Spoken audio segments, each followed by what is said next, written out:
नमस्कार, मी कोल्हापूरकर अवधूत पोळ या YouTube channel सगळ्यांचे सहर्ष स्वागत। आज पौर्णिमेनिमित्त मी माझ्या गावातून कागलमधून नृसिंहवाडीस निघालो आहे।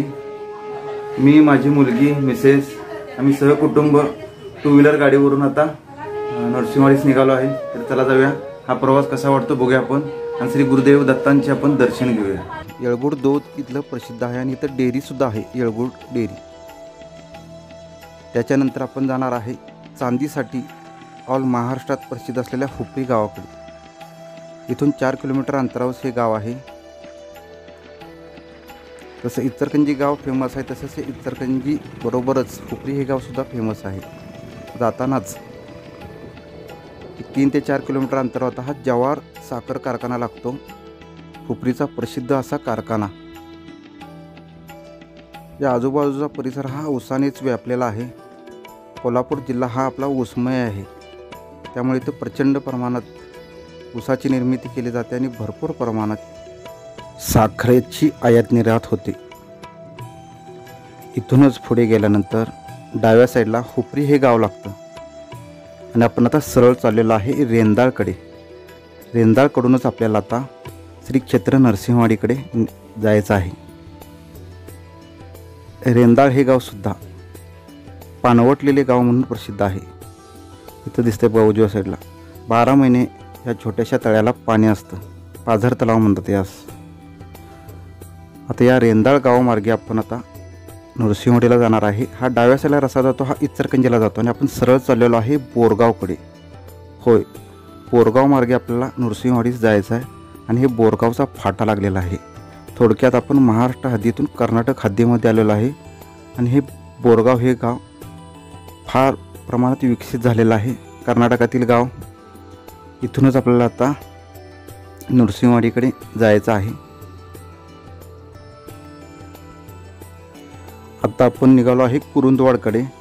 पुन्हा कर्नाटकातून आपण महाराष्ट्र हद्दीत आलेलो आहे आणि हे गाव तेव्हा कुरुंदवाड गाव लागतं। महाराष्ट्रातील प्रसिद्ध असे गाव कुरुंदवाड आणि नृसिंहवाडी यामध्ये फारसं अंतर नाही, 1 किलोमीटर। पंचगंगा आणि कृष्णा नदीच्या संगमावर आलेला आहे।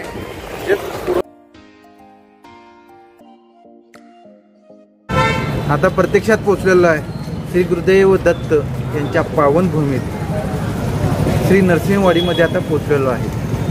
कागलमधून हा प्रवास सुरू केलेला, कागल, सांगाव, हुपरी, रेंदाळ, बोरगाव मार्गे जवळजवळ 45 ते 50 किलोमीटर हा प्रवास होता। जवळ 1.5 तास लागलेला आहे आणि आता आम्ही आता येऊन पोहोचलेलो आहे आणि आता आपण प्रत्यक्षात दर्शन घेणार आहोत आणि या नरसिंह सरस्वती स्वामी महाराज यांचा आपण महात्मा जाणून घेणार आहोत। तर चला जाऊया आपण नृसिंहवाडीकडे, नृसिंहवाडीचं दर्शन घेऊया। गेटमधून आत गेल्यानंतर जन्मोत्सवामुळे इथं प्रचंड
बघून लहान मुलांना खूप आनंद होतो.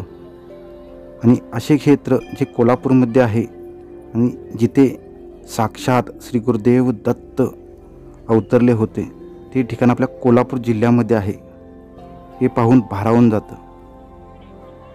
आता पुढे आपण दर्शनासाठी चाललेलो आहे. बघा, दत्त जयंतीमुळे किती सुंदर इथं फुलांनी सजवलेलं आहे. त्यासाठी वर्षातून एकदा ही वाट पाहावी लागते इतकं सुंदर वातावरण बघण्यासाठी. तर दर्शनासाठी मी श्री गुरुदेव दत्त यांच्या मनोहर पादुकांचे दर्शन घ्या. याच दर्शनासाठी आम्ही आसुसलेलो असतो आणि नरसिंहवाडीस येतो. श्री गुरुदेव दत्त.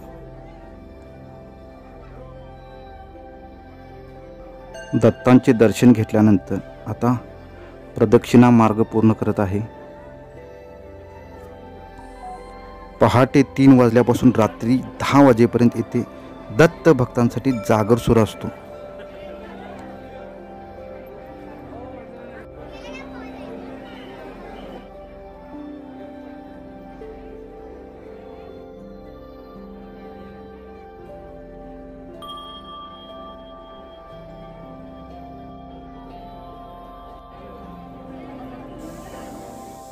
एकदम लहान जागेतून आता पादुकांचे दर्शन घेण्यासाठी जी व्यवस्था आहे तिथून मी दर्शन घेतलेले आहे.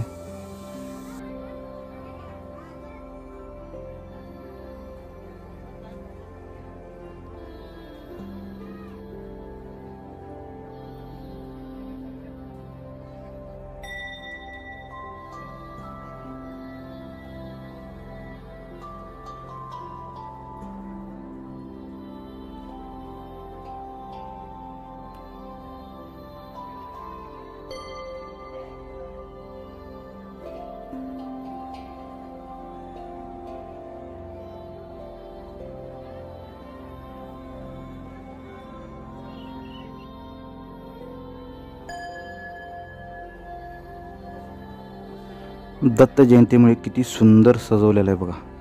श्री गुरुदेव दत्त श्री नरसिंह सरस्वती स्वामी महाराज. आता तिथून मी आलेला आहे श्री गुरुदेव दत्त जन्म पाळणा याचे दर्शन घेण्यासाठी. सर्व भक्त मंडळींनी घर बसल्या श्री गुरुदेव दत्तांचे नामस्मरण करून या पाळण्याचे दर्शन घ्या. आम्ही सहकुटुंब याचे दर्शन घेत आहोत. याचे दर्शन म्हणजे वर्षभरासाठी पर्वणीच. सुखे दुःखे ही सर्व दत्तांना माहीत असतात. त्यातूनच आपण याचे दर्शन घेऊन सुखाच्या मार्गाकडे जात असतो. त्यामुळे सर्व भक्त मंडळींनी या पाळण्याचे दर्शन घ्या.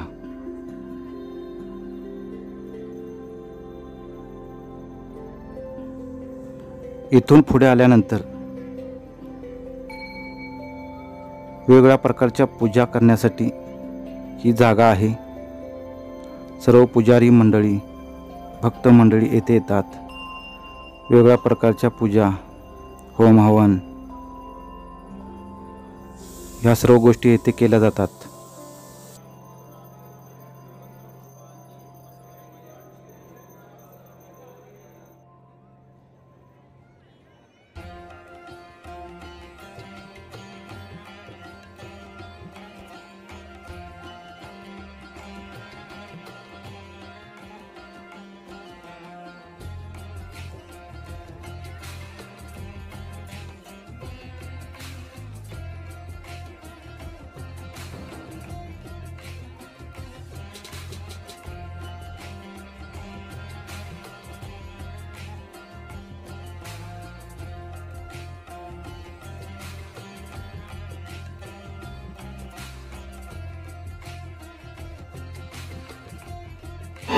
श्री गुरुदेव दत्तांचे दर्शन घेऊन आता महाप्रसादासाठी लाईनमध्ये थांबलेलो आहे. आता महाप्रसादाचा आस्वाद घेऊ. दररोज महाप्रसादासाठी हॉलची व्यवस्था केली असते, पण दत्त जयंतीमुळे खूप मोठ्या जागेवर आता याची व्यवस्था केली आहे. कारण हजारो लाखोच्या संख्येने भाविक आहेत, त्यामुळे इथे खूप छान अशी व्यवस्था केलेली आहे.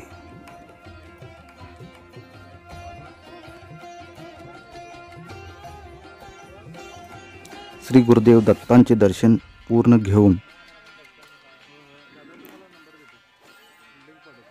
महाप्रसादाचा आता लाभ घेत आहोत. महाप्रसादाचा लाभ म्हणजे अन्न हे पूर्ण परब्रह्म आहे. त्यामुळे महाप्रसाद हा घेतल्यानंतर पूर्ण आपले दत्तात्रेयांची भेट परिपूर्णास जाते. कृष्णा पंचगंगेच्या संगमावर श्री गुरुदेव दत्त तपश्चर्या करत असताना नदी पलीकडील आलाश या खेडेगावातल्या श्रीपाद भट जेरे हे नित्य नियमाने संगमावर स्नानासाठी येत असून एके दिवशी मात्र स्वामी महाराजांची भेट झाली आणि त्यांनी संकल्पपूर्वक स्वामींना स्नान घडवले आणि महाराजांनी प्रसन्न होऊन त्यांना आशीर्वाद दिला की या वयात सुद्धा तुला सुंदर पुत्ररत्न होईल, त्यास 4 मुले होतील आणि तुमचा हा वंश औदुंबराच्या फळाप्रमाणे खूप मोठा होईल, चिंता करू नकोस. मी माझ्या पादुका इथे स्थापन करतो, त्याची पूजा अर्चा त्रिकाळ करत जा आणि पवित्र राखा. त्याचबरोबर अन्नपूर्णा आणि जान्हवी ही सुद्धा इथेच ठेवतं. अन्न वस्त्राची कधीही कमी पडणार नाही. त्यावेळी श्रीपाद भटजेरे यांचे वय 80 वर्षे होते. त्यांच्या पत्नीचे वय 60 वर्षाचे होते. पुढे श्रीपाद भट यांची पत्नी महाराजांच्या आशीर्वादाने गरोदर राहिली आणि 60व्या वर्षी तिला पुत्ररत्न प्राप्त झाले. हा पुत्रच पुजाऱ्यांचा मूळ पुरुष झाला आहे. त्यांचा विवाह होऊन त्याला 4 मुले झालीत. त्याचाच विस्तार होऊन आज तरी मला खात्री आहेच दत्त संप्रदायाचा हा व्हिडिओ तुम्हाला आवडला असेलच. तरी सर्वांनी माझ्या चॅनलला लाईक, सबस्क्राईब आणि शेअर आवर्जून करा.